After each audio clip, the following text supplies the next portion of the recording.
చూడండి, ఇది మా చెట్టు జాంకాయలు కోయడానికి బాగా ప్లాన్ వేసింది. ఇప్పుడు దీని ప్లాన్స్ నేను వర్కౌట్ అవనిస్తానా? వచ్చావా నీకు పెళ్ళి అయిపోద్ది. వచ్చింది వచ్చింది.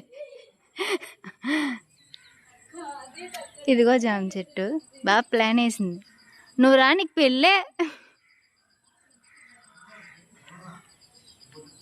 చూడడానికి అవ్వట్లేదు. నీకు పక్కా పెళ్ళి అయిపోద్ది. నిన్నెవడు రమ్మన్నాడు ఇంట్లో నుంచి బయటికి తొక్కలాగా?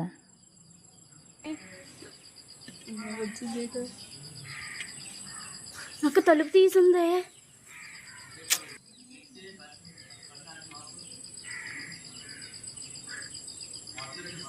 ఏటి మాకు ఇది? అడి అమ్మ, ఏం ఫోర్స్ కొడుతున్నారు. హలో, ఎక్స్క్యూజ్ మీ, ఏ మంకీ,